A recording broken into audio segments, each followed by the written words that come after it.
Hello అండి, నేను మీ Mounika. Welcome to my channel వెరాజ్ కుకింగ్ అండ్ వ్లాగ్స్.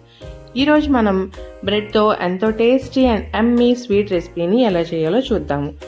ఈ స్వీట్ రెసిపీ మీ ఇంటికి ఎవరైనా రిలేటివ్స్ అండ్ ఫ్రెండ్స్ కానీ లేకపోతే మీరు వాళ్ళ ఇంటికి వెళ్ళినప్పుడు కానీ చేసినట్టయితే వాళ్ళు చాలా బాగా ఎంజాయ్ చేస్తూ తింటారు.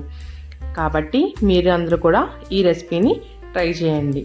అయితే మనం దీనికోసం ముందుగా ఇలా బ్రెడ్ని తీసుకొని అంచులేని గ్లాస్ని ఇలా ఒత్తుకుంటే బ్రెడ్ అనేది రౌండ్గా కట్ అవుతుంది. నేను ఇలా వీడియోలో చూపిస్తున్నట్టుగా కట్ చేసుకోండి. ఇలా మన దగ్గర ఉన్న బ్రెడ్ని అంతటిని మీరు కట్ చేసుకోండి.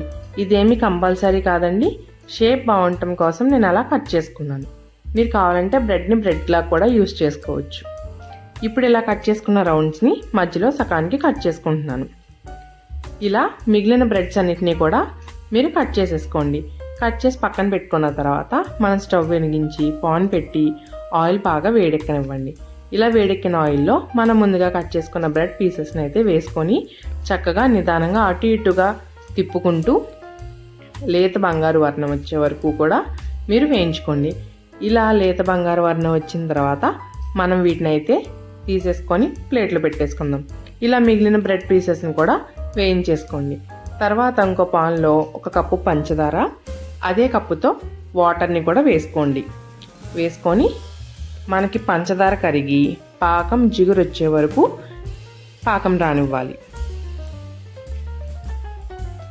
చూసారు కదా, ఇలా వచ్చిన తర్వాత ఇందులో కొంచెం యాలకుల పొడి వేసుకొని ఒకసారి బాగా మిక్స్ చేసుకోండి.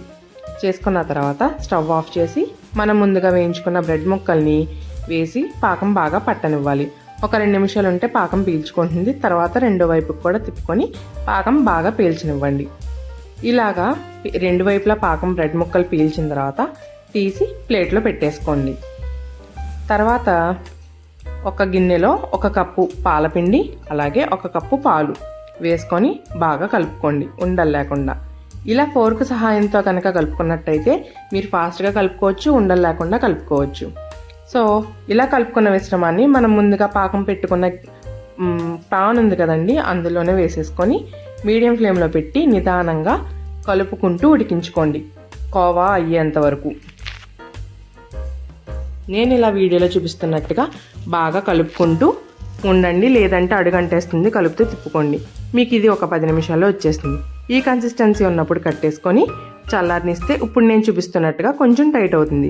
ఈ కన్సిస్టెన్సీ వచ్చిన తర్వాత మనం ముందుగా వేయించుకున్న బ్రెడ్ ముక్కలు ఉన్నాయి కదండి, వాటిని తీసుకొని ఇలా పైన అప్లై చేసుకోవాలి.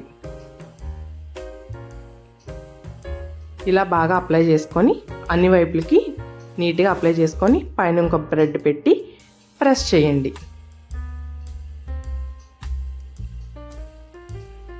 ఇప్పుడు అంచులన్నిటినీ మనం క్లియర్ చేసేసుకొని మనం సర్వ్ చేసుకోవడమే.